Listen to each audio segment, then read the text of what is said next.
What's going on, guys? CTG Matt back. You guys liked my last trade video so much, I might as well do it again. This time we're talking about some role players and some other complimentary guys, not just the stars getting traded. Even though we all love a good star trade, it doesn't always mean it's going to happen. It's more than likely smaller guys and smaller contracts are to be moved. Let's talk about that. Don't forget to like, subscribe if you enjoy the video. The first team I want to talk about is in the Western Conference. Let me move over here, actually. That's probably better. They're a bad team. It's the Sacramento Kings. Who am I trading off the Sacramento Kings? Well, Zach LaVine's making a lot of money, so not him. Domantas Sabonis is hurt, not him. DeMar DeRozan, I don't know who would even want Debo at this point in time. It's Malik Monk. Malik Monk is who I would like to trade. Where's he going to go? You look at the NBA bench scoring leaders, and you realize the Lakers are pretty damn low. They don't get really much production from their bench in terms of scoring. So maybe Malik Monk goes back to the Lakers. He was already there once. He has experience in LA. He had a good run in LA. Like, he was really damn good when he was there. And the Lakers have a couple of smaller contracts they can use. So what I'm going to mock is Malik Monk, and I'm going to throw in maybe a Drew Eubanks type. My reason for giving away Drew Eubanks is because Maxime Reynaud is here. Maxime has looked terrific, has simply looked terrific when he's been on the court this year. And they still have Precious Achiuwa, who actually is one of their highest win share guys. I think he's like in the top 3 for win shares for their team. Not saying that means he's really good, but it does mean another center for the Lakers getting Drew Eubanks. They do need big man play. The Kings in return will be taking Gabe Vincent's expiring and Maxi Kleber's expiring. And then we're going to give them, let's say, a 20-30. Yeah, because, wait, would they be able to trade that? 29. So they have 30, 31, 26, 28. They wouldn't be able to give away 3 straight years. So I believe it's just going to have to be this 2032. We're going to make it a little top 3 protected. And then we'll give them a round 2 in there as well. It's not a lot in return for Malik Monk, I know, but the Kings have made it very, very known that they are willing to trade Malik Monk. They said it before the season that they wanted to when they signed Russell Westbrook, and that has not changed at all. They're head set and determined to trade Malik Monk, and then on top of that, Drew Eubanks gets traded. That opens more Maxime minutes. Precious is still there, and Sabonis will be back eventually. This trade may go through. Let's see. Success. Gabe Vincent, Maxi Kleber, 2 expiring contracts, and a first-round pick and a second-round pick to the Kings for Malik Monk and Drew Eubanks. The Lakers get a bench scorer who signed long-term for 3 years because they have no bench scorers right now, really. It's very sporadic. And Drew Eubanks, who's on a minimum, albeit, and not the best player in the world. But when your backup's Jackson Hayes and you don't have many options at center, Drew Eubanks looks pretty damn good.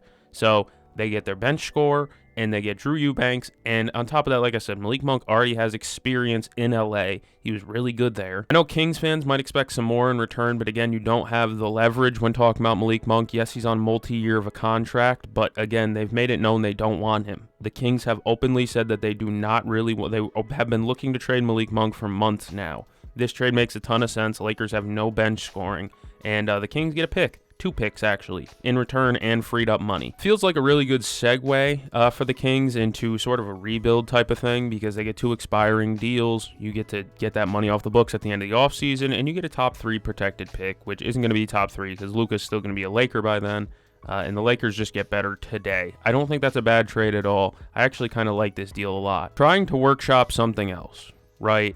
I like Malik Monk a lot, like I said, and I believe the Minnesota Timberwolves are also pretty low in the bench scoring leaderboards. Yes, they have Naz Reid, who's an amazing bench scorer, but you can never have enough scoring off your bench and enough facets. Malik Monk, to me, is sort of like Dante. He's pretty damn close. I'm willing to trade Bite, and who else would I trade here? Eek, I'd have to make up some more money. I'm just looking at this. By the way, the Minnesota Timberwolves are still on cap hold for Evan Turner, who now he's a podcaster. So that's wild to me. Maybe some pick situation in here. Get some seconds to the Kings. We'll get them a 2032 top 5 protected first rounder. I think I still need to make up like $1 million. If that's the case, which one do I want to give? Would I give Jingles? I don't know. They seem to really like Jingles. Bones hasn't been bad. Jalen Clark hasn't been great. I guess I'll be giving up Jalen Clark. Mike Conley, Rob Dillingham, Jalen Clark. I'm not giving up a first-round pick if you're getting Rob Dillingham in there. So you can get another second-round pick. You could have 2 second-round picks. You know what? Yeah, that should be fine. Let's see if it goes through. The trade is successful. Malik Monk to the Minnesota Timberwolves for Mike Conley, Rob Dillingham, Jalen Clark, and 2 second-round picks. The reason the picks aren't that much is because you're getting Rob Dillingham, who might as well be a first-round pick, and Jalen Clark, who's kind of a flyer guy. I know Jalen Clark's played a lot this year, but I don't like the minutes I've seen out of him. He's a very muscly guy. He commits a lot of fouls. And he's not the best shooter. What's he shooting from 3? Does it show? Yeah, this season he's shooting 36 from 3, 46 from the field. His plus-minus is actually a bagel, 0. So he's a net neutral as a player. But 28 personal fouls. It's quite a lot. Like I said, he's a big boy. He's a very hefty guard. He's only 6'5", but he's 205, kind of stocky. I like Jalen Clark, don't get me wrong. But what I will say is that Rob Dillingham gets his fresh start. He gets to sit behind some mentorship as well. Russell Westbrook, Dennis Schroeder are over there. It gives him a chance to play a little bit because the vets over there are Westbrook and Schroeder. They might be gone eventually as well.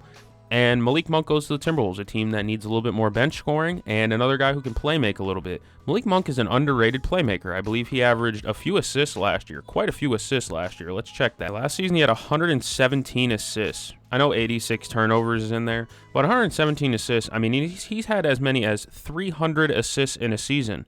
Oh, I was looking at way earlier. I'm tripping. 362 assists last season. 362.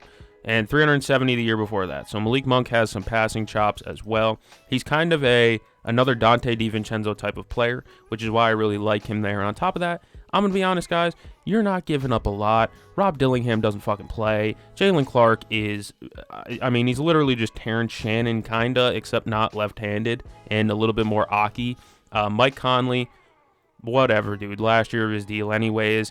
And 2 second-round picks for a guy who has 3 years of control in Malik Monk. This makes a lot of sense to me on both sides. I really like it. Rob Dillingham is a buy low prospect for the Kings. They've loved smaller guards over the years for some reason. They love taking flyers on players too. So that makes sense to me. Mike Conley's going after the year. That frees up about $11 million. Jalen Clark's there. He's on a 1 year on a minimum. If you want to let him walk, you can let him walk. If not, you can try and develop him into a 3-and-D guy like the Timberwolves have been trying to do. And then you get 2 second-round picks. I really don't dislike this trade for any team. Of course, people in the comments won't like it because that's what the comments say, is this is a bad trade every time. I could propose literally a 1-for-1, I don't know, Jesus Christ for the Prophet Muhammad, and people would be like, nope, not equal value. Okay, so we got our 2 Malik Monk trades down that I really liked. Let's hop over to the Clippers. And we're not going to stay here in Minnesota. Don't worry, Timberwolves fans, you're not getting this guy. I'm trading Ivica Zubac. And I know the Clippers have played better ball recently, but Zubac wasn't there for a majority of that. And Yannick Conan-Niederhauser flashed some things. There was some things where I was like, okay, this kid might be able to do something. He has some hops. He has a real jolt in his game, you know. When he checks in, he feels like he could be a Robert Williams type of guy. Let's get the Clippers a little bit younger. And on top of that, you get rid of Zubac, who has not been great this year. He has not been great. So this would be a real buy low type of thing. Toronto, I know the Raptors are like, we don't want him. Every time I say Zubac or a center to the Raptors fans are quick to be like, we don't want a center. And it's like, why? Fucking Mamu's your backup center. And how tall is Mamu? 6'11". That's great. He doesn't feel like a 6'11". He's like 6'8" in my book, at least. I know it's not what the thing says, but oh well. I consider Colin Murray-Boyles a center before I consider Mamu a center. Who would be going in the Zubac trade? Let's think about it. $18 million they got to make up. Yak 1-for-1. No, I'm just kidding. That would not make any sense. Is there an expiring deal on here anywhere? Not really. I think I'm just going to have to give up RJ Barrett. But I believe that means the Clippers would have to give up stuff. So now we're dancing. We're really dancing here. Derrick Jones Jr. just got hurt, so I don't want to shop him in trades because I don't know. You know what I mean? Chris Dunn feels like a Raptors type of player. He real deal does. And then you know what? Chris Paul, you're a Raptor, bud. You know what, Chris Paul? You're a Raptor. Who would be giving up picks in this scenario? Probably, honestly, maybe nobody. They might just swap 1-for-1 type shit. Chris Dunn is a very valuable piece, and Chris Paul gets to leave the Clippers.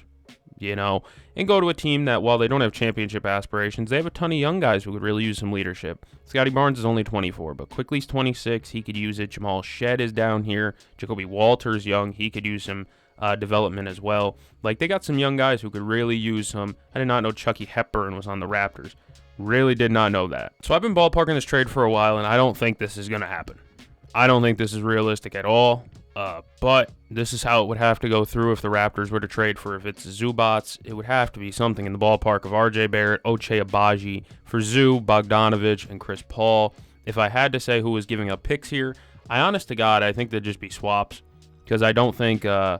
I know the Raptors get a little bit better, definitely do, because they have a real backup 5-man and a real, like, 7-footer close to it. I don't know if they have a 7-footer on the roster. Brandon Ingram might be the closest one, but I don't know if this is a trade that's realistic. I don't love it. I really don't, but this is the way that it's got to go through. I've been trying to workshop the Raptors to get a backup 5-man for a little bit now, and I just don't think Zubats can be that guy unless this is the trade. Ochai Agbaji, I don't mind giving up, because I don't know the last time I saw him on the court for the Raptors. Like, he doesn't play a ton, I don't think, and RJ Barrett, he's fine to get rid of. You bring in Zubats, who is a good backup 5-man, a good starting 5-man, honestly, too. Bogdanovich, who has only got 1+1 on his contract, half a year plus a full season left. And Chris Paul, whatever. He's a mentor for Shed, Walter, Dick, the young guys. The only thing is I really don't like this trade that much. I'm not married to it at all. I don't mind getting rid of it. If we're shopping Raptors, if we're doing Raptors ball, what I will do is... So I did manage to workshop one trade where the Raptors get a big man. It is the Nets getting Grady Dick and Garrett Temple for Day'Ron Sharpe and 2 second-round picks. I understand, Raptors fans, you may be a little bit sad because you thought you could have got Nick Claxton or whatever. I think the Nets view Nick Claxton as the center of the future, more than that of Day'Ron Sharpe, obviously. Grady, though, however, I know Raptors fans think his value is very high. Can I be honest? He has been fucking awful this year. He's shooting 40 from the field, 32 from 3. He might actually be worse than 32 from 3. It's not good. He plays 15 minutes a game. That's it. He has yet to... I don't think he's played 20 in like a month. I can check that. He has only played 20 or more minutes in a game 4 times this season. The last time he did it was December 5th in a 30-point drumming to Charlotte where he got to play garbage time, and he was a -20 at that. Grady Dick has not had a good season. He's been quite bad. Actually, if you sort by plus-minus, he's typically a lot lower than you would expect. Like, a lot of negative. Grady Dick is not a perfect player quite yet, but he is a shot for the Nets because he is 22 years old, and last year he was pretty good. Last year when he did play, Grady Dick was good. This year, not as good. Garrett Temple is just there. He's 40. He's just there to fill a contract or contracts. And 2 second-round picks go to the Raptors because Grady Dick, I believe it has more potential than Day'Ron Sharpe. Day'Ron's 26, right? So you're paying for a little bit of potential there. It's 2 second-round picks. Again, you have so many first-round picks. The Nets have so many first-round picks that a couple of seconds can go. They took 4 people in the first round last year. I think they have at least 1 this year.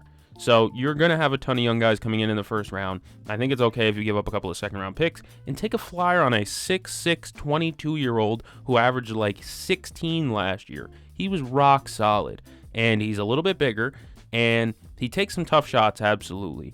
But the Nets have a good player development system. Jordi Fernandez is a great coach. Day'Ron Sharpe goes to the Raptors. He's their new backup 5-man, and I know he's about the same size as Mamu, but he's a little bit more physical, a little bit more of an actual big man down low. This is how I managed to get the Raptors a center, and it's maybe underwhelming to some Raptors fans. I get it. We're trading a guy who's having a very bad season in Grady Dick. Not a great year coming from the kid. And Day'Ron Sharpe's having a good year for Brooklyn. So I like this trade a lot for both sides. Of course, again, neither side is going to like it. Their fans are down below, just pitchforks and torches in hand. They want to kill me for this, both sides. Have some fun. The Bulls got blown out yesterday by the Celtics. And Derek White, Jaylen Brown shot like 9 for 40 in that game. They shot a fucking calendar date. And the Bulls got blown out because Anferno showed up. I'm tired, Grandpa. I am tired of the Bulls being the same ass team every year. Who wants Kobe White? You know who I think wants Kobe White? The Houston Rockets. They need a little bit of guard play. Reed Shepherd has had some really good stretches, albeit I'll give that to him completely. But Coby White is better today, better than Reed Shepherd is. And what would the Rockets have to give up? Probably some first round, probably at least a first round pick. So I will be trading them a protected. Let's do top 5 protected. I don't think it's really going to matter. In 2031. And will I do 2 picks? I don't know if I'll do 2 picks. This is a swap, so we can get rid of that. A 2031 pick and a 2029 pick plus dough for Coby White. Let's see if it goes through. It failed because the Rockets need to cut $188,000. Dude, what? Kevin Durant can just pay that shit out of pocket. Come on, bro. Who can I give up from the Rockets to shed $500,000? Not even. Unc Jeff? Nah, Jayshawn Tate's 30. Whoa, that feels weird. Josh Okogie is older than Jayshawn Tate's older than Josh Okogie. That doesn't feel right at all. I don't think they want Jayshawn Tate that much. So, you know what? They'll get Jayshawn Tate. You're going to get Jayshawn Tate. That goes through. Dorian Finney-Smith, Jayshawn Tate, 2 first-round picks for Coby White. Now, I know Bulls fans, it may be a not as sexy trade. You get 2 first-round picks, though. Pretty interesting. But you're giving up Coby White. I know Bulls fans love their guy. I understand that. He was player of the month like twice last year. Right? That's pretty good. But he's on the last year of his deal, and you get 2 first-round picks, and you're trying something new. The Bulls have been horrific to the point where I don't want to watch them anymore, and I don't think their fans really want to watch them anymore. They're a hard watch, and Coby White is definitely a trade candidate. I believe the Rockets get a lot better. You have another perimeter scoring option who can make a little bit too. Coby White can pass, don't get me wrong. And really, they don't give up a ton. They give up dough, which 1-for-1, those contracts almost match. $12.8 million, $12.7 million. They damn near match already, right? And Doe hasn't played. Jayshawn Tate really doesn't play either. And then 2 first-round picks for Coby White. It's 2 first-round picks essentially for Coby White. You can add a third team into this and say Dorian can go somewhere else type of thing. But overall, I think Coby White to the Rockets is a fun trade thought at least. Let me know down below. And if you didn't like that one, well, then you may not like this one either. Ayo Dosunmu is going to the Bulls or the Rockets next. They just need guard play. I keep saying it. I think they just need guard play and a guy that on the perimeter can create his own shot. Ayo Dosunmu has been incredible this season for the Chicago Bulls. But overall, I think that the Rockets could really use him, and the Bulls are not using him. Well, they are using him, just in an abusive relationship type of way of using him, where it's like he shows up to work every day and just gets his ass kicked. I don't think he can make up $7 million, which honestly is tough with this current Houston Rockets roster, where not a lot of guys are making $7 million, unless I give up Clint Capella, but I don't see that happening. Aaron Holiday, I guess, has to go. This would really be easier if I did a Tari Eason sign and trade type of thing. And I know, do I want to do that? Do I want to give up Tari Eason? He's having an incredible year, man. I don't want to give up Tari Eason, but you are getting another guy who I believe is on a contract here, an Ayo Dosunmu. Can I check that? I can. Yeah, so he's currently on the last year of his deal. That's brutal. Man. I really want to make this trade work out. I really do, because I think Ayo Dosunmu would be a great fit on the Houston Rockets. I really want to get Ayo somewhere where he'd be valued a little bit more. I don't know where that's going to be. I don't think it can be Houston, just because, you know what? Honest to God, $13 million is a lot easier to work for with the Rockets than $7. And I know that feels a little bit wild, but it's the fucking truth. Ayo's on a contract year, though. And if I were to trade Tari Eason for him, it would literally just be like a 1-for-1, both get a sign and trade extension. I don't know how much I like that, so I don't think I'm going to do it. Where else can I workshop Ayo Dosunmu to? Okay, unless it's a 1-for-1 with Ivy. But my issue there is that the Bulls, that's kind of just a lateral move, going from Dosunmu to Ivy. It's a 2-year difference, which definitely makes sense in player development. Ayo's 25, Ivy's 23. But, again, my issue with it really is like, would the Bulls do this? Do they believe that much in Jaden Ivey? And I don't think the answer is yes there. I think the answer is kind of no. I'm still trying to work Ayo Dosunmu somewhere, and I really can't figure out where. Who would need an Ayo Dosunmu type of guy? Maybe it is Minnesota. Have I worked a Minnesota Ayo Dosunmu trade yet? Probably not. Bite Mike Conley, and we're going to do Terrence Shannon for Ayo, I think. And then the Timberwolves are going to give up some picks. They have this swap with the Spurs. You can give that up. And then we'll give up this pick to the Bulls. It'll be 2 first-round picks. I don't know if I like 2 first-round picks here. But if I give that back, I don't even think this makes sense. Let's see if it goes through. I don't think so. Oh, it does. Oh, it actually did go through. I didn't think so. The Stepien rule, whatever the fuck. Woods kicking, I don't know. They're telling me it's a success, but at the same time, it literally says at the bottom, consecutive draft years will be missing. So, I don't know. Whatever. 2 picks, Terrence Shannon, Mike Conley gets you Ayo Dosunmu. Yes, you have to extend Ayo Dosunmu, but he is already better than Terrence Shannon Jr. He is already better than Rob Dillingham. He's already better than Mike Conley. He plays a little bit of a guard, a kind of a ball handler, but also a little bit of a wing as well. He can catch and shoot too. I like the fit of Ayo Dosunmu in Minnesota. He does the little things very right. And for the Bulls, you get 2 first-round picks for a guy who's on on a contract that needs an extension.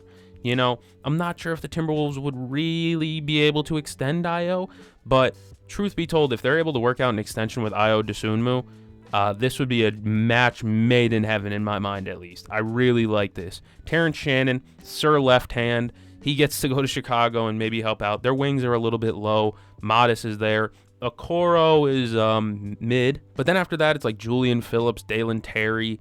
I think off rip, Terrence Shannon's probably at least a little bit better than Julian Phillips today. Terrence Shannon, if you could teach him how to use his fucking right hand, he would be a game changer for a team. But until then, he's stuck taking left-handed layups from the right side of the basket, left-handed layups from the left side of the basket, left-handed layups in front of the basket. He only does left-handed layups. It's kind of the bad thing about Terrence Shannon right now. He doesn't use his right hand a ton. Yeah, if the Timberwolves can work out an Ayo Dosunmu extension, I really do like this. Even though it says -3 wins, get the fuck out of here. The Timberwolves do not get worse giving up Terrence Shannon and Mike Conley. Mike Conley's an expiring for the Bulls. Terrence Shannon is literally worth -1.6 LeBron. I don't get how this is -3 wins for the Timberwolves. I'm sorry. I don't get that. I don't see that. I disagree with that assessment. I know this is kind of dick riding, but I'm back doing a Lakers-Kings trade. It would be Keon Ellis going to the Lakers, and who would be going back? My boy Dalton Connect. Why would I do this trade? Simply because Keon Ellis is a good POA defender. He's a good on-ball defender. The Lakers have 1, 2. They don't have enough real good on-ball defenders, and Keon Ellis is a really good on-ball defender and a really good three-point shooter. I know that's not necessarily need number 1 for the Lakers, but it does make it very interesting. They can get a first-round pick and a second-round pick because Keon Ellis needs an extension. We could try the trade, and it's successful. The Kings, you get Dalton Connect, you get a first and a second-round pick, and Keon Ellis goes to the Lakers. I know I love Keon Ellis a lot. A lot of teams would covet a Keon Ellis, but I think the Lakers really do need him, especially like you get to have Keon Ellis paired up with Marcus Smart, who can really help teach him things, a former Defensive Player of the Year, kind of with a little bit of mentorship for Keon Ellis. I really like this trade a lot. I really do. I think the Lakers are giving up Dalton Connect, who is fucking terrible. What's he shooting on the year, Mr. Dalton Connect? Stats, scroll down. Percentage-wise, 32%. Yeah, it's pretty bad. And Kings fans are like, why would I want that? You don't want that. That's the kicker. That's why there's 2 picks involved, because you don't want that. If the Lakers can work on a Keon Ellis extension, it makes them a lot more dangerous. You get a guy who can be a guard stopper for like short, smaller guards. He can even guard up some wings. He's 6'6". He shoots really well. He's an over 40% three-point shooter, I believe. 44% on the year. What a beautiful sight. Yeah, Keon Ellis is a really good player. I think it just makes sense. Lakers get a POA defender. The Kings get 2 picks for a guy who may not re-sign and is on the last year of his deal, and they've shopped him before. I want to work at Keon Ellis to the Cavs trade because I think they can use a perimeter defender. I know Jalen Tyson's amazing what he does, but I don't know. Something was telling me Keon Ellis to the Cavs would make sense, but I keep misremembering and I guess forgetting that they're in the second apron. And that means I can't aggregate contracts, which means it'd have to be a 1-for-1. And there's nobody on the Cavs that I would give up in a 1-for-1 for Keon Ellis, other than like Jalen Tyson, but that doesn't even make sense. You're just swapping stoppers at that point. And the Cavs can't even re-sign Keon Ellis. So I'm trying to figure out who else would really want a Keon Ellis on their team. The Thunder don't need a guard. Spurs don't need a guard. Nuggets are just injured. I don't think they need it, really. Lakers, I already mocked that. Rockets, it's interesting, but I don't think they have the ability to make the money work, considering Keon's only making $2.5 million. I don't know. I don't think there's any young players really here that the Kings would want. I know Dalton Connect was my proposal for the Lakers, and he's not very good, don't get me wrong. But he has like at least plus shooting upside, at least. Like he's had a good shooting season before. I don't think a single player here for the Rockets is meaningful unless I give up Tari Eason, and that would be dumb. That would be very dumb. So I'm not going to do that. I really want to get Keon Ellis off the fucking Kings, though. If you haven't paid attention or noticed, that's what I really, really want to do. How about the Bucks? Keon Ellis to the Bucks. Cole Anthony? I don't know. It'd have to be picks in here. If I did this 1-for-1 with the money work, yeah. I don't know. I don't think this would work either. It's really hard to mock because I don't know what Keon Ellis' value is. Like, if I give up picks, I could definitely give up picks. 100% could do that. I give up this. Let's give up a protected pick. Let's just say top 3 protected to be a little bit safer with it. And this trade will go through. 2 first-round picks and Cole Anthony gets you Keon Ellis. It might be 1 first-round pick and a second or something like that. But you could really make it work. Keon Ellis is a very good player, and I think a lot of teams would love to have him. Yeah, Ryan Rollins is part of the Bucks. Yes, they have Kevin Porter Jr. Neither one of them does what Keon Ellis does, and that's be a good catch-and-shoot player and a great defender. Neither one of them really does that. Ryan Rollins is not great defensively. Kevin Porter Jr., if he played the last time he played defense, okay, I was going to make a joke about the Kisare Gondruzic situation or whatever he went through, but don't know if I want to steer there.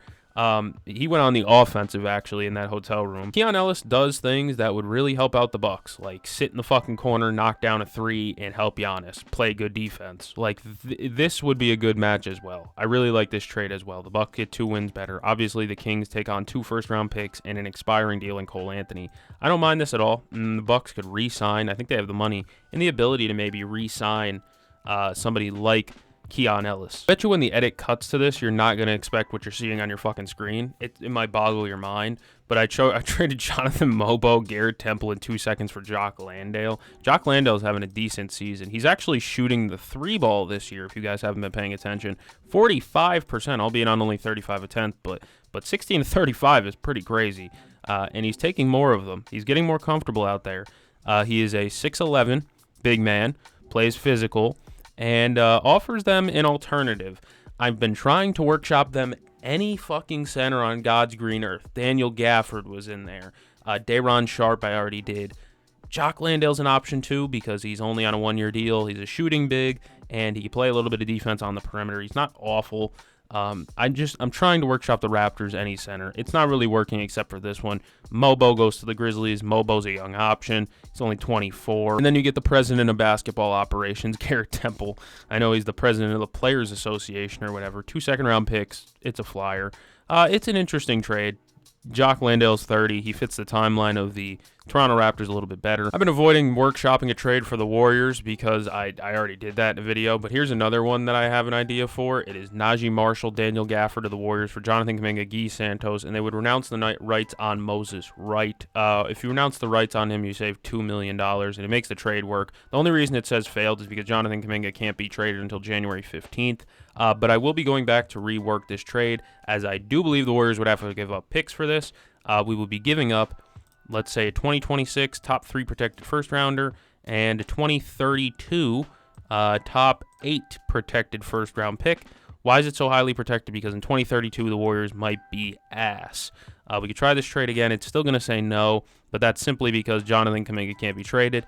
This trade would work, though, on January 15th. It's 2 first-round picks and a flyer in Jonathan Kuminga. Guy Santos is there just to make contracts work. And 2 first-round picks. 2 first-round picks for Daniel Gafford and Najee Marshall. And Jonathan Kuminga's there as well. Kuminga's an option for the Mavericks. I know he's not perfect, but he is an option for the Mavericks, who don't have a ton of, length, I guess is how I'm going to describe it. Washington's there. I think he could get moved. Obviously, Cooper Flagg's there. Caleb Martin's terrible.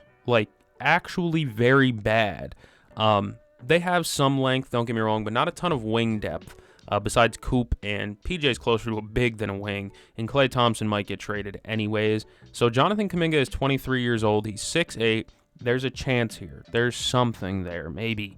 Maybe. And if not, you get 2 first-round picks anyways. So even if Kuminga's ass and you think Kuminga's terrible, you're still getting 2 first-round picks, and you're giving up Daniel Gafford and Najee Marshall. I don't mind this trade for either side. If you want the Warriors to give up more, completely understood. Very understood there. But this is just how I'm workshopping it. I figure I might as well give them both because realistically they could use a wing and they could use a big in Golden State. There you go. The Mavericks get to take a flyer on a young guy in Jonathan Kuminga who's extended for only 1 more year after this. So even if it doesn't work out next year, you wash your hands of it and you get 2 first-round picks for guys that you were looking to trade regardless. I don't mind this trade, truth be told. Again, I know Mavericks fans are probably like, I don't like this at all. I don't like it. I understand that. I get it.